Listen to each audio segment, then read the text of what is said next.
ছাত্র জনতার আন্দোলনে পুলিশের গুলিতে শহীদ ইঞ্জিনিয়ার মোহাম্মদ ওমরের লাশ সুরতহাল এবং ময়নাতদন্তের জন্য কবর থেকে উত্তোলনের আদেশ দিয়েছেন বিজ্ঞ আদালত।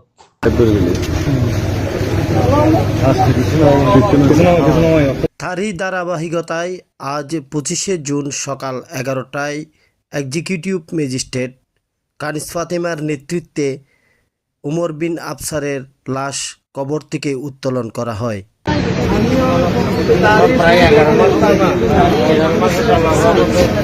চলতি বছরের 29শে জানুয়ারি ঢাকা চিফ মেট্রোপলিটন ম্যাজিস্ট্রেট এ আদেশ দেন। এ কার্য সম্পাদনে 16 জুন চট্টগ্রাম জেলা ম্যাজিস্ট্রেট কার্যালয়ে অতিরিক্ত জেলা ম্যাজিস্ট্রেট সৈয়দ মাহবুবুল হক স্বাক্ষরিত এক আদেশে সহকারী কমিশনার ভূমি ও এক্সিকিউটিভ ম্যাজিস্ট্রেট কানিস ফাতেমাকে নিয়োগ প্রদান করেছেন।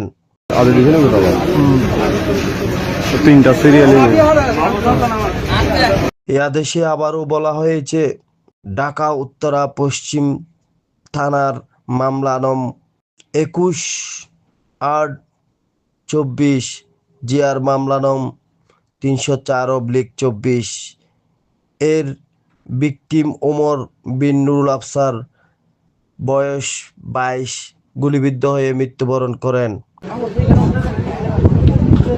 দেশের পারিপার্শ্বিক কারণে ভিকটিমের অভিভাবক সুরতহাল ময়নাতদন্ত এবং স্থানীয় পুলিশকে অবগত না করে ওমরের লাশ 2024 সালে 6 আগস্ট পরিবারের লোকজন উপজেলার আকুবদণ্ডী গ্রামে কবরস্থ দাফন করেন। ফলে ভিকটিমের সুরতহাল প্রতিবেদন ও ময়নাতদন্ত করা হয়নি।